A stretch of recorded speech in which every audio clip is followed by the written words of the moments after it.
Hi friend, good morning. কেমন আছো তোমরা সবাই? আশা করি খুব ভালো আছো, আমরাও খুব ভালো আছি। Welcome to my blog, this is Madhurima here. আর আজকে হচ্ছে রবিবার, এটা হচ্ছে মানে হোলির আগের দিনের। তো আমি আর একটু বাইরে বেরিয়েছিলাম, আমার একটা ফ্রেন্ডের বাড়িতে গেছিলাম। তো আমি যাওয়ার সময় বোম্বে যে ওয়েস্টার্ন এক্সপ্রেস হাইওয়ে সেটা দিয়ে গেছি। ভাবলাম তোমাদের সাথে সেই হাইওয়েটা একটু শেয়ার করি। আর তোমরা তো জানো আমি প্রচুর ট্রাভেল করি, মানে যেখানেই যাই সেখানে গাড়ি দিয়ে যাই বা ট্রেনে যাই, যেভাবেই যাই না কেন সেই রাস্তাটা তোমাদের সাথে শেয়ার করতে আমি খুব পছন্দ করি। তো দেখো, এটা হচ্ছে ওয়েস্টার্ন এক্সপ্রেস হাইওয়ে। আমরা মানে অলরেডি বরিবিলি ক্রস করে নিয়েছি। আর এই সাইডে হচ্ছে দেখো এই মানে মেট্রো লাইন যাচ্ছে, উপর দিয়ে মেট্রো যাচ্ছে, দেখতে পাচ্ছ। আমি নেওয়ার চেষ্টা করছি যে উপর দিয়ে মেট্রো যাচ্ছে আর তার আমরা যাচ্ছি নিচে। তো উপরে বোম্বেতে উপরে মেট্রো হচ্ছে আর নিচে হচ্ছে রোড, সেটা ব্যান্ড্রা পর্যন্ত, ব্যান্ড্রা থেকে আবার আন্ডারগ্রাউন্ড মেট্রো। তো যাই হোক, বোম্বের তো অবস্থা বলেন আপনি, প্রচুর মানে পপুলেশন অনেক বেশি। আর এদিকে দেখো এটা হচ্ছে স্লাম এরিয়া। তো স্লাম এরিয়ার পাশে এটা হচ্ছে ওয়েস্টার্ন এক্সপ্রেস হাইওয়ে। আর আজকে কি ছিল, যেহেতু হোলির নেক্সট দিন, তো মানে ট্রাফিক ছিল না বললেই বলতে পারো। অলমোস্ট 25 মিনিটসে আমরা 31 কিলোমিটার কাভার করে নিয়েছি। 25 না 30 মিনিটস লেগেছে। তো রাস্তাটা এত ভালো লাগছিল, আর ঠাকুরকে বলছিলাম যেন সবসময় বোম্বে রাস্তা এরকম থাকে। যদি এরকম রাস্তা থাকে না তাহলে মানে কোনো কারোরই চাকরি করতে যেতে কোনো অসুবিধা হবে না, কোথাও যেতে অসুবিধা হবে না। তার আগে না, যখন আমার মানে আমার মেয়ে হবার আগে আমি ট্রিটমেন্ট করাতাম, যেতাম ডাক্তার দেখাতে, তখন না আমাকে অলমোস্ট 4 আওয়ার্স লাগতো এই ট্রাভেল করতে। মানে কি বলবো, 35 to 40 কিলোমিটার্স দূরে ছিল ওই বড় হসপিটালটা। তো সেখানে যেতে যেতে আমাকে না মানে একদম কাহিল হয়ে যেতাম। আর যখন ওইখান থেকে রওনা হতাম তখনও সেম অবস্থা। তো আমি কি করতাম, লোকাল ট্রেন যেটা আছে, প্রায় মানে পাবলিক ট্রান্সপোর্ট, সেটা নিয়ে নিতাম, লোকাল ট্রেনে আসতাম যেতাম। আর কিন্তু যদি কোনো সময় শরীর ভালো থাকতো না তাহলে হয়তো ক্যাবে যেতাম বা আমার বোন নিয়ে যেত, তখন তো মানে একদম অবস্থা খারাপ হয়ে যেত। আর দেখো এটা হচ্ছে বোম্বের রাস্তা, তোমাদেরকে দেখাচ্ছি, কি দারুণ লাগছে দেখতে, দেখো। আর কোনো ট্রাফিক নেই। আশা করি সারা জীবনটা বোম্বেটা এরকমই থাকুক, আর না হলে তো বাপরে ট্রাফিকের যন্ত্রণায় কিছু করা যাবে না। দেখো আমার বর সামনে বসে আছে আর পেছনে আমি আর আমার মেয়ে। একটু আমাকে আর আমার মেয়েকে দেখাচ্ছি। এই দেখো, এখানে আমি আর আমার মেয়ে বসে আছি।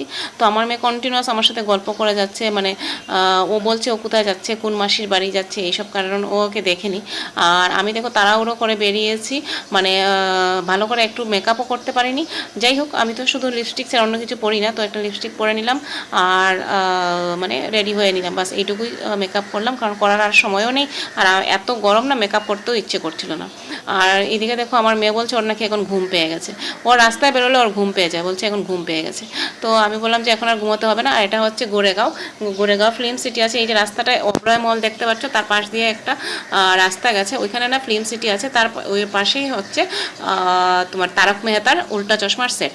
আর এটা হচ্ছে ওয়েস্টার্ন হোটেল, 7 স্টার হোটেল হচ্ছে। তো আমি কোনোদিন যাইনি, অ্যাকচুয়ালি আমার যাওয়ার খুব ইচ্ছে ছিল, কিন্তু কোনোভাবেই যাওয়া হয়নি। কিন্তু আমার বড় অনেকবার গেছে, তো ওইখানেও থেকেওছে। তো কিছু তখন তো আর মানে এরকম আমার ব্লগ করতাম না, তাই এরকম কোনো ভিডিও আমার কাছে নেই। কিছু ফটোগ্রাফ ছিল ভেতরে, যদি পারি তাহলে দেখাবো।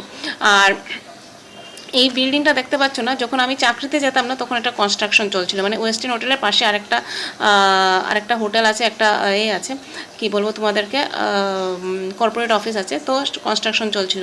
এখনও সেটা কমপ্লিট হয়ে গেছে, তো দেখতে খুব সুন্দর লাগছিল, মানে একটু ফরেন টাইপ। আর দেখো এত ভালো ভালো হোটেলের পাশেই কীরকম মানে স্লাম এরিয়া। বোম্বে তো বুঝতে পারছো পুরোটাই স্লাম, মানে এশিয়ার লার্জেস্ট স্লামও বোম্বেতে আছে, ধারাবি। কিন্তু কিছু করা যাবে না, এত বড় বড় হোটেল, এত সব মানে কর্পোরেট এরিয়ার পাশটাই এরকম নোংরা থাকে। তার একটু পরেই গেলে যখন আমরা সান্তাক্রুজে যাব তখন মানে এসে যাবে আমাদের বোম্বে এয়ারপোর্ট। তো এয়ারপোর্টের কিছু ভিডিও নিয়েছিলাম, এখন আর না, মানে এত এডিটিং করছি, ডিলিট করছি, তো মনে হয় এটা ডিলিটই করে নিয়েছি, কারণ আমি এখন আর খুঁজে পাচ্ছি না। যদি খুঁজে পাই তাহলে নেক্সট কোনো ব্লগে সেটা শেয়ার করে নেব। আর আজকে না আমি অ্যাকচুয়ালি ডেইলি ব্লগ নিয়ে আসিনি, 2-3টে ব্লগকে কম্বাইন করে একটা ব্লগ বানিয়েছি। কারণ কী হয়েছে বলো তো, আমার মোবাইলে এত প্রবলেম চলছিল না যে আমি ব্লগ এডিট করতে পারছিলাম না। এডিট করলে সেটা ভয়েস দিচ্ছি, তো ভয়েস চলছে, মানে ভিডিওটা চলছে না, আবার ভিডিও চললে ভয়েস চলছে না, বুঝতে পারছি না কী প্রবলেম হয়েছে। তাই ফোনটা একটু চেঞ্জ করলাম, মানে আমার ঘরে আরেকটা ফোন ছিল, সেটাতে ইউজ করলাম। আশা করি যে আজকের ভিডিওটা মানে ভালো আসবে। আর প্লিজ তোমরা প্রথম থেকে শেষ পর্যন্ত ভিডিওটা দেখতে থাকো, তোমাদের খুব ভালো লাগবে। এটা হচ্ছে দেখো বিকেসি, বান্দ্রা কুর্লা কমপ্লেক্স। এখানে জানো তো সব ব্যাংকের কর্পোরেট অফিসগুলো আছে, যেমন bank of Baroda, bank of Axis bank, Deutsche bank. দেখো আমি তোমাদেরকে দেখানোর চেষ্টা করছি, জুম করে দেখানোর চেষ্টা করছি, এগুলো সব ব্যাংকের কর্পোরেট অফিসগুলো যাচ্ছে। এসবিআই ব্যাংক, ওদের ডাটা সেন্টারও আছে, প্লাস মানে কর্পোরেট অফিসগুলো আছে। এখানে ব্যাংকিং ছাড়াও আইটি কোম্পানি আছে, তারপরে আরও অনেক রকমের কোম্পানি কর্পোরেট অফিসগুলো আছে। একবার না এখানে আমি ইন্টারভিউ দিতে এসেছিলাম, তো তারপরে পেয়েও গেছিলাম, কিন্তু এত দূরে না, তাই আমি আর ট্রাভেল করার মানে রিস্ক নিইনি, কারণ পারবো না। এই দেখো এখানে একটা হচ্ছে, এটা খুব সম্ভবত ব্যাংক অফ বরোদা যাচ্ছে। দেখো ব্যাংক অফ বরোদা যাচ্ছে, এটা ব্যাংক অফ বরোদার কর্পোরেট অফিস। তো এই অফিসগুলো দেখতে না আমার ভীষণ ভালো লাগে, কারণ আমি এরকম অফিসে চাকরি করতাম এক সময়, কিন্তু এখন তো আর করা সম্ভব হবে না, কারণ এখন আমার কাছে আমার মেয়ে মেইন। আর কি করা যাবে বলো, কারণ মেয়েকে না দেখে, মেয়েকে ওর লাইফটা সেট না করে আমার তো করা সম্ভব হবে না। তো আমার বর বলছিল যে এখনও আমার এগুলো ইচ্ছে করে কিনা, মানে আবার এইরকম কর্পোরেটে চাকরি করার জন্য। ইচ্ছে তো সবসময় করে, যে একবার এরকম কর্পোরেটে কাজ করেছে না, ওদের বারবার ইচ্ছে করবে, বারবার মনটা চাইবে যে মানে সকাল হলে চলে যাই। কিন্তু কি হবে বলো তো, মানে পরিস্থিতি এমন হয়ে দাঁড়ায় না যে মানে অনেক কিছু মানে স্যাক্রিফাইস করতে হয়। তো আজকে আমাকে এই জবটা স্যাক্রিফাইস করতে হয়েছে, ঠিক আছে, কিন্তু যখন আমার মেয়েকে দেখি না তখন আমার সব কিছু ভুলে যাই, কারণ আমার মনে হয় আজকে তো আমার মেয়ে আমার কাছে আছে। কারণ আমি যদি চাকরিতে যেতাম হয়তো অনেক বড় পোস্টে, এতদিনে হয়তো অনেক মানে পুরো সেটেল হয়ে যেতাম, অনেক বড় পোস্টে চলে যেতাম, কিন্তু আমার মেয়ে আর আমার কাছে থাকতো না, কারণ ও একদম নেগলেক্টেড হয়ে যেত। আর at the end of the day যদি ও নেগলেক্টেড হয়ে যায়, ও যদি ঠিক না থাকে, তাহলে আমার এত দিনের পরিশ্রম, আমার এত দিনের তপস্যা সব শেষ। তো এবার দেখো তোমাদেরকে আবার একটু সামনে থেকে দেখানোর চেষ্টা করছি যে রাস্তাটা কেমন। এটা হচ্ছে মানে কুর্লা এক্সপ্রেস হাইওয়ে, যেটা হারবার লাইন হচ্ছে, হারবার লাইনে আমরা গেলাম। তো দেখো তোমাদেরকে দেখানোর চেষ্টা করছি, আশা করি তোমরা বুঝতে পারছো। যারা বম্বে থাকো ওরা তো বুঝতেই পারবে, আর যারা বাইরে থাকো, মানে বাইরে থেকে আমার পেজটা দেখছো বা আমার ইউটিউব চ্যানেলটা দেখছো, ওরা দেখে নাও বম্বে কেমন লাগে। আর অনেক দিন পর আমি দুপুরবেলা বেরিয়েছি, না হলে আর্লি মর্নিং বেরোই, মানে সকাল 4টার সময় বেরিয়ে 6টার সময় ফ্লাইট নেই, না হলে রাত্রেবেলা বেরোই কোনো কিছু থাকলে। তো মানে দুপুরবেলা এরকম যে মানে কি বলে সিনারিটা, এটা একদম ভুলেই গেছি, কারণ মেয়ের জন্মের আগে বেরোতাম, ট্রিটমেন্টে যেতাম বা অন্য কোনো কিছুতে যেতাম। মেয়ের জন্মের পরে তো মানে অনেক কিছু চেঞ্জ হয়ে গেছে, অনেক কাট অফ হয়ে গেছে, আর ওর প্রায়োরিটি হিসাবে আমাকে চলতে হয়। তো সেজন্য মানে লাইফটা একটু চেঞ্জ হয়ে গেছে, কিন্তু সেটা ভালোর জন্যই হয়। মানে যাদের করে বাচ্চা আছে সবাই জানে যে মানে বাচ্চা আসার পরে সবাইকে একটু একটু করে চেঞ্জ হতে হয়, চেঞ্জ না হলে হয় না, বাচ্চার জন্য হয় না, তাই। আর এই দেখো এই ফ্লাইওভারটাকে কি সুন্দর করে ওরা কালার করেছে, দেখতে ভীষণ ভালো লাগছিল। এই ফ্লাইওভারটা যখন কনস্ট্রাকশন হচ্ছিল না, তখন আমরা তার পাশ দিয়ে যেতাম, কারণ তখন আমাদের কাছে গাড়ি ছিল না, আমি আর কুশাল বাইকে করে যেতাম অফিসে। এখন সেই দিনগুলোর কথা মনে পড়লে বেশ মানে ভালোই লাগে, কিন্তু মাঝে মধ্যে কষ্টও হয় যে মানে কি করে এগুলো সব ম্যানেজ করেছি। এখন তো ভাবলে অবাক লাগে, কারণ এখন তো মানে বাপরে, বাইকে করে এত এত কিলোমিটার যাব, 25 কিলোমিটার 30 কিলোমিটার গিয়ে চাকরি করবো, সেটা তো ভাবতেও পারি না। এখন তো বাইকও নেই আমাদের কাছে, কারণ আমার বরের স্লিপ ডিস্ক হয়েছে, তারপর থেকে বাইক টোটালি বন্ধ হয়ে গেছে। তো বাইকও নেই, তাই বাইক দিয়ে কোথাও যাওয়া আর হয় না। আর এখন তো ভাবাও যায় না যে মানে এরকম করে চলা যাবে। তো যাই হোক, মানে সানডেটা খুব ভালো কাটালাম। আমার বান্ধবীর বাড়ি গেলাম, বান্ধবী না, আমার স্কুলের জুনিয়র প্লাস আমার বাবার কলিগের মেয়ে। তো ওদের বাড়ি ছিলাম, ওদের বাড়ি অনেক মজা হলো, সব কিছু হলো, কিন্তু আমি এখানে কোনো ফটো কিংবা ভিডিও নিইনি। তো তোমরা আমার ব্লগটা দেখতে থাকো, স্কিপ না করে দেখতে থাকো, আশা করি তোমাদের খুব ভালো লাগবে। আর এটা দেখো চায়ের কাপ, এটা হচ্ছে মানে সানডেতে যখন চা বানিয়েছিলাম সকালবেলা ঘুম থেকে উঠে, একটা আমার মানে বরের হচ্ছে কুশালার, একটা আমার। আর এখানে দেখো এটা হচ্ছে কান্ট্রি ডিলাইট থেকে না আমি ঢেঁড়স অর্ডার করেছিলাম।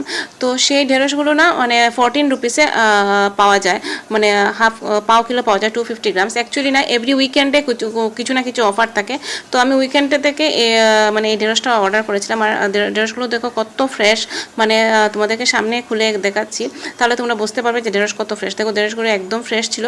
তো একটুখানি ঢেঁড়স ভাজা আমার মেয়ে আর আমার বরের খুব ফেভারিট হচ্ছে, তাই করি। একসময় আমিও খেতাম, কিন্তু এখন আর পেটের প্রবলেমের জন্য এসব ঢেঁড়স খাওয়া বাদ দিয়ে দিয়েছি, এখন আর এসব খাই না। তো মানে ঢেঁড়সগুলো প্রথম ধুয়ে শুকিয়ে মুছিয়ে তারপর কাটতে হয়, অনেক সময় নেয়, কারণ জানো তো ঢেঁড়সটা না হলে মানে কিরকম স্লিপারি হয়ে যায়, কাটা যায় না। তো এগুলোকে প্রথম ভালো করে ধুতে হয়, আর একটু নুন জল দিয়ে ধুতে হয়। এখন তো আমি মোটামুটি জানার পরে বেগুন, ঢেঁড়স, মানে সব ফ্রুটসগুলোকে নুন জল দিয়ে ধুতে শেষ, মানে অর্ধেক নুন তো আমার এই সবজি ধুতেই চলে যায়। মাঝে মধ্যে ভাবি যে আমার তো মানে লো প্রেশার বলে ভালো হচ্ছে, মানে এত নুন ইউজ হচ্ছে, যদি হাই প্রেশার হতো আর আমি এরকমভাবে নুন ইউজ করতাম, তাহলে জানি না আজকে কোথায় গিয়ে দাঁড়াতাম। দেখো ভেন্ডিগুলো কি ফ্রেশ লাগছে দেখতে, সত্যি ফ্রেশ ছিল। আমি যখন কাটছিলাম না একটা ভেন্ডি তো পোকা ছিল না, মানে সবগুলো খুব দারুণ ভালো ছিল। তো দেখো এখানে ট্যাপের জলে ভেন্ডিটাকে ধুয়ে নিলাম, তারপরে একটুখানি নুন দিয়ে একটু সময় ভিজিয়ে রাখলাম, তারপরে সেটাকে মুছে রান্নাটা শুরু করলাম এই আর কি। তো দেখো এখন আমি ভেন্ডিগুলো কেটে নেব, কারণ মুছে ভেন্ডিগুলোকে আমি শুকিয়ে নিয়েছি। আর কি বলবো বলো তো, মানে পুরো যারা হাউস ওয়াইফ আছো বা হাউস ওয়াইফ আর মানে কি বলবো অফিস দুটো মেনটেন করছো, ওরা তো জানো যে মানে কী করে সব কিছু ম্যানেজ করতে হয়। এইদিকে আমি মানে সবজি কাটছি, ওইদিকে ডাল ভাত আর মানে অন্য একটা তরকারি বসিয়ে দিয়েছি, সেটা হচ্ছে। আর তোমরা তো জানো আমি 3টা চুলো একসাথে জ্বালাই, কারণ না হলে আমার হয় না, মানে 1-1.5 ঘন্টার মধ্যে আমাকে পুরো রান্না কমপ্লিট করতে হয়। কিন্তু রান্না কমপ্লিট করার আগে যে রান্নার মানে এইসব জিনিসপত্র মানে অ্যারেঞ্জ করা না, তাতেই অনেক সময় চলে যায়। কি আর বলবো বলো তোমাদেরকে, মানে যারা হাউস ওয়াইফ আছে ওদেরকে তো নতুন করে বলার আর কিছু নেই, ওরা সবাই জানে যে মানে কীরকম করে কাজ ম্যানেজ করতে হয়, না হলে দেরি হয়ে যায়। এত তাড়াতাড়ি করে করি, তারপরেও দেখবে মানে ঘরের রান্নাঘরের কাজ শেষ করতে করতে 3টে 3:30 বেজেই গেছে। কারণ কিছু করার নেই, কারণ আমাকে রান্নার পাশে মেয়েকে দেখা, তারপরে কাপড় তুলতে হবে, এই করতে হবে, ঘর গুছাতে হবে, মানে হাজার রকমের কাজ থাকে, একটা ফ্যামিলিতে তো অনেক কাজ থাকে। তাই তো এখন এগুলো করছিলাম আর ভেন্ডিগুলো ভালো করে দেখছিলাম যে মানে পুরো ঠিক আছে কিনা। কোনো ভেন্ডি, একটা ভেন্ডি হয়তো শুকনো বেরিয়ে গেছে, তো সেটাকে আবার সরিয়ে রাখলাম এই আর কি। আর আজকে কী রান্না করছি সেটা সব কিছু তোমাদের সাথে শেয়ার করছি, আশা করি তোমাদের খুব ভালো লাগবে। আর তোমাদেরকে বলেছিলাম যে এটা মানে একটা ডেইলি ব্লগ না, আমি অনেকগুলো ব্লগকে কম্বাইন করে একটা ব্লগ বানিয়েছি। ফার্স্টটা সানডে দিয়ে শুরু করেছি, কিন্তু আগের যে এই ব্লগগুলো দেখতে পাচ্ছ এগুলো আগের করা, ভিডিওগুলো আগের করা। কিন্তু আগে যখন আমি ব্লগ বানাচ্ছিলাম তখন না ভয়েস দিচ্ছিলাম, তো ভয়েসটা যাচ্ছে, ভিডিওটা প্লে হচ্ছে না। তাই ভাবলাম তোমাদের সাথে এখন ভিডিওটা মানে সহিত আর একবার শেয়ার করে নিই। তারপরে আর কি বলবো বলো, মানে সকালবেলা তেমন একটা ব্রেকফাস্টে আমি কিছু মানে একটাখানি রুটি আর একটু দুধ এরকম কিছু খেয়ে নিই, বা ধরো মুড়ি দুধ এসব খেয়ে নিই। আমি না মানে একদম পরোটা, লুচি কিংবা 4-5টা ব্রেড এসব খেতে পারি না, মানে এগুলো মানে আমার খাওয়ার ও ডাইজেস্ট হয় না। এত সব যদি সকালে খেয়ে নেই না, তাহলে দুপুরে খেতে খেতে 3টে বাজে, আমার খিদেই পায় না। আর ওই দিন আমি দেখছিলাম মানে ডাক্তাররা বলছিল যে সকালবেলা ফ্রুটস খাওয়া দরকার। তাই এখন যেহেতু আমার বরকেও ফ্রুট স্যালাড কেটে দিই আর মেয়েকেও ফ্রুটস কেটে দিতে হবে স্কুলে, তো আমার জন্য একটা ফ্রুট স্যালাড কেটে রাখি, তো সেটা মানে খেয়ে নিই। আর জানো তো মেয়েরা মানে সবসময় নিজেদেরকে নেগলেক্ট করে, সেটা একদমই ঠিক না। সবচেয়ে আগে নিজেকে ভালোবাসা দরকার, নিজেকে 10-15 মিনিট দেওয়া উচিত। দেখো গাইস, আমার কুহুর পাপা আজকে কুহুর জন্য কি কি শপিং করে নিয়ে আসলো সেটা দেখাচ্ছি। দেখো কত খুশি ও, এখানে এসে বসেছে, স্কুল থেকে এসে দেখছে ওর কি কি শপিংয়ে মানে কি কি জিনিস আসছে। তো দেখো কি আসছে, এটা কি, ওইটা দেখো পার্টস, দেখো দেখো গাইস, দেখো দেখো দেখো সবাইকে, এই দেখো কুকুর জন্য পার্টস এসছে, কি কিউট একটা পার্টস। দেখো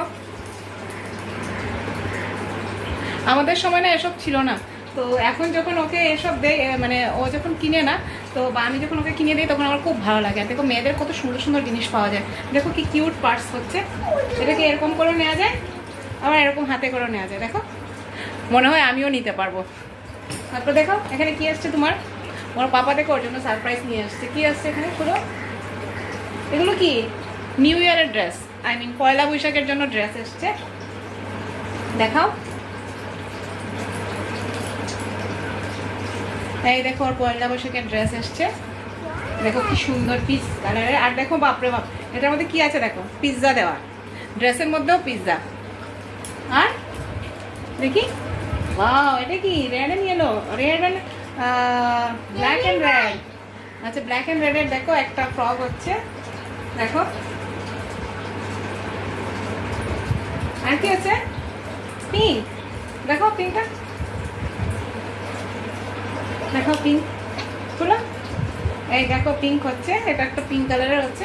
এটার মধ্যে কি আছে, এখানে কি দেয়া পিঙ্কের মধ্যে, আরে বাপরে এটা কি, এটা একটা হর্স, পিঙ্কের মধ্যে, পিঙ্কের ফ্রকের মধ্যে দেখো একটা হর্স দেওয়া আছে, দেখতে পাচ্ছ তোমরা? হ্যাঁ রেইনবো। আর কি আছে, আরেকটা কি আছে, একটা রেড কালারের কোথায় ছিল, আচ্ছা রেড কালার আরেকটা ড্রেস আছে, তো সেটা ওইখানে ও রেখে আসছে। দেখো ওর মানে পয়লা বৈশাখের শপিং ওর হয়ে গেছে অলরেডি, আরও কিছু শপিং হবে, আরও মানে ড্রেস হবে আর জুতাও কিনতে হবে। তো পাপা মানে অফিস থেকে আসতে সময় প্রায় সময় ওর জন্য নিয়ে আসে। আর আমি তো বাপরে এই রোদে বেরোতে পারি না, আমি তো বাবা এসব মানে যদি যাই তাহলে আমাকে ট্রেন্ডসেই যেতে হয় বা অন্য কোথাও, কারণ আমি এই দোকানে ঘুরতে পারি না এত গরমের মধ্যে, এই আর কি। তারপর দেখো আমার ঠাকুরের সিংহাসন পুজো দিতে গেলাম। আমার কাছে না এই সাই বাবাটা অনেক পুরনো, যা তোমাদেরকে সবসময় বলি। এটা না চেন্নাইতে থাকতে না, আর হচ্ছে আমার ত্রিপুরেশ্বরী মা ভোলেনাথ, আর ভোলেনাথকেও রোজ দিন পুজো করি, ত্রিপুরেশ্বরীকেও রোজ দিন পুজো করি, আর সাই বাবাকে পুজো করি, গণপতিকেও পুজো করি। গণপতিকে মঙ্গলবার দিন স্পেশাল পুজো থাকে, সেটা তোমরা জানো যে গণপতিকে আমি দুধ দিয়ে চান করাই। একদিন তোমাদের সাথে সব কিছু শেয়ার করবো কীভাবে পুজো করি। তো আজকে পুজোটা শেষ করলাম, তারপরে গেলাম খানা খেয়ে একটু সময় রেস্ট নিয়ে নিলাম। আর এখন দেখো ইভিনিং ওয়াকে বেরিয়েছি। ইভিনিং ওয়াক মানে মেয়েকে টিউশন ক্লাস থেকে নিয়ে আসছিলাম, তো মেয়ে আমার পেছনে পেছনে হাঁটছে, আর আমি বললাম যে 3-4 রাউন্ড হেঁটে নেই, কারণ একটুখানি না হাঁটলে না মানে শরীরটা ভালো লাগে না। আর রোজ দিনই আমি হাঁটি, ও মেয়েকে স্কুল থেকে আনতে যাই, সেটাও আমি হেঁটে যাই, হেঁটে নিয়ে আসি। কোনো দিন রিক্সা নেই, না রিক্সাতে উঠি না। আর বিকেলবেলা এরকম 3-4 রাউন্ড সোসাইটিতে হেঁটে নিই, তাহলে না আমার শরীরটা একদম ফ্রি লাগে আর মানে ভালো থাকে। আর তোমরাও সবাইকে বলছি মানে একটু হাঁটবে, নিজের প্রতি খেয়াল রাখবে, আর মিষ্টিটা কম খাবে, দেখবে শরীরটা অনেক ভালো থাকে। কারণ আমি না যখন থেকে চিনি খাওয়া মিষ্টি খাওয়া ছেড়ে দিয়েছি না, আমি অনেক হেলদি আছি, মানে বলবো না টাচুট, মানে আমার নিজের কাছে নিজের শরীরটাকে অনেক ফ্রেশ লাগে, অনেক ভালো লাগে।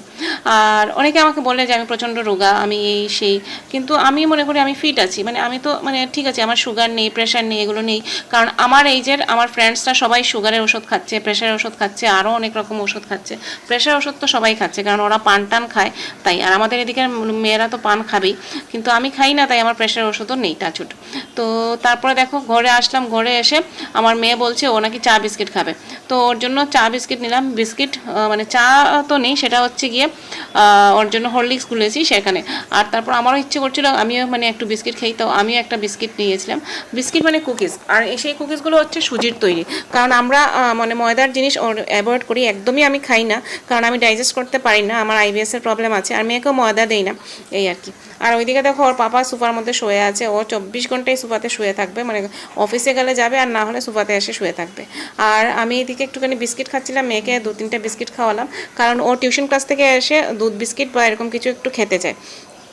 কোনো দিন কেক দিই, কোনো দিন দুধ বিস্কিট দিই, কোনো দিন সুজি দিই। কিন্তু ওর ক্লাস থেকে এসে মানে খেলা করে তারপরে হেঁটে আসতে আসতে 9টা 9:15 বেজে যায়। তো ওকে যদি বেশি কিছু খাইয়ে দিই তাহলে রাত্রেবেলা আর খেতে চাইবে না। তবুও রাত্রেবেলা ওকে আমি 10:30টার মধ্যে খেতে নিয়ে বসি, জানি একটু লেট হয়ে যায়, কিন্তু মানে কি করব বলো, কারণ আর ওকে নিচে খেলতে দিতে পারবো না। আর বাচ্চাদের খেলা যদি না খেলে না, তাহলে ওদের ডেভেলপমেন্ট হয় না, ওরা বাচ্চাদের সাথে মিঙ্গল হতে পারবে না।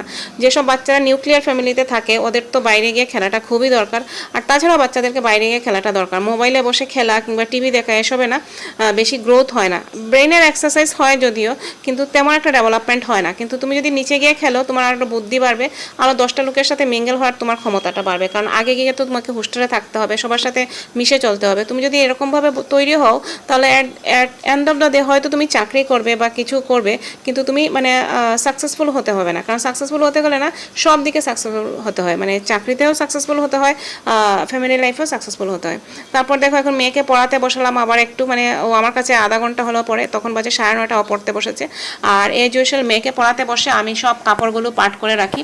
এখন আমার মেয়ের কাপড়, ওর পাপার কাপড়, আমার কাপড়, সবার কাপড় পাট করছি। কারণ কি হয়েছে, অন্য সময় আমি আর পাই না, তো মেয়ে ওইদিকে পড়তে থাকে, আমি এদিকে কাপড়গুলো পাট করতে থাকি। আর না হলে ভাবি যে যদি মানে আগে পাট করে নেব তাহলে দেখে অনেকটা সময় চলে যায়। আর কাপড় গুছানো, আলমারি গুছানো এইসব কাজের মতো না মানে বিশ্রী কাজ আর নেই। আমি তো বাবা এগুলোকে বিশ্রী কাজ বলি, কারণ অনেক সময় নেয়। আর 2 দিন পরে পরে সেই কাজগুলো তোমাকে রিপোর্ট করতে হবে। একটা কাপড় টান দেবে তো উপর থেকে কাপড় নিচে পড়ে যাবে, তারপর আবার সেই কাপড়গুলো গোছাও, এই চলতে থাকে। মানে এটা সবার ক্ষেত্রে হয়, আমার ক্ষেত্রে হয় তাই না, মানে সবার ক্ষেত্রে সেটাই হচ্ছে। তো এদিকে কাপড়গুলো গোছাচ্ছিলাম, আমার মেয়েকে পড়াচ্ছিলাম। দাঁড়াও তোমাদেরকে একটু দেখাই যে আমার মেয়ে কোথায় বসে আছে। আমার মেয়ে বিছানার উপরে ওর পর স্টাডি টেবিল নিয়ে বসে আছে, তোমাদেরকে দেখাচ্ছি। দাঁড়াও একটুখানি ক্যামেরাটা ঘুরিয়ে, ভাবলাম খাতের কাপড়টা পাট করে তারপর তোমাদেরকে দেখাচ্ছি, না হলে তোমরা দেখতেও পাবে না, যে ভাববে যে আমি কার সাথে কথা বলে যাচ্ছি। আর এই দুটো হচ্ছে, সামনের দুটো আলমারি হচ্ছে আমার মেয়ের আর আমার বরের, আর পেছনের আলমারিটা আমার। কারণ আমার আলমারিতে তো শাড়ি কাপড় মানে অনেক কিছু থাকে, তাই ওইখানে আর মেয়ের কাপড় রাখিনি, কারণ জায়গা ছিল না। আর ওর পাপার সাথে ওর কাপড়গুলো রেখেছি, পরে যখন একটু বড় হয়ে যাবে তখন ওর একটা রুমে ওর আলাদা একটা আলমারি বানিয়ে দিয়ে দেবো। এখন আর মানে ওর জন্য সেপারেট আলমারি রাখিনি, একটা আলমারি রেখেছি প্লাস্টিকের, সেটাতে ওর ডেইলি ইউজের কাপড় থাকে। তোমরা দেখতে পেরেছো অনেকদিন আমি এটাই মানে ক্লিন করা দেখিয়েছি। আর কি হয়, ওর নিজে নিজে টেনে বের করে না, তো মানে আলমারিটার অবস্থা নেই। আর এই দেখো আমার মেয়েকে দেখাচ্ছি, দেখো পড়ছে ও, এই টেবিল নিয়ে বসেছে, এই বিছানার উপরে বসে ও পড়ছে। তারপরে মানে কি করলাম, মেয়েকে একটুখানি পড়ালাম। আজকের দিনটা বন্ধুরা আমরা এইভাবেই কাটিয়েছি, কারণ বেশি কোনো কিছু একটা মানে এক্সাইটমেন্ট করার মানে হয়নি। তো যাই হোক, আজকের দিনটা এইভাবেই কাটালাম। আর আশা করি তোমাদের আমার ব্লগটা ভালো লেগেছে। যদি ব্লগটা ভালো লেগে থাকে তাহলে প্লিজ আমাকে ফলো করে নিও, যারা ফেসবুক পেজ থেকে দেখছো। আর যারা ইউটিউব থেকে দেখছো, আমার চ্যানেলটাকে সাবস্ক্রাইব করে নিও। তোমরা সবাই খুব ভালো থাকো, সুস্থ থাকো, আনন্দে থাকো, সবার বাচ্চারা দুধে ভাতে থাকুক। আর তোমাদের আশীর্বাদ, তোমাদের ব্লেসিংস, তোমাদের মানে সাপোর্ট আমার খুব দরকার গ্রো করতে। তো প্লিজ আমাকে সাপোর্ট করো, তোমাদের সাপোর্ট ছাড়া আমি গ্রো করতে পারবো না। টাটা, বাই বাই, দেখা হবে নেক্সট ব্লগে। আর প্লিজ আমাকে সাপোর্ট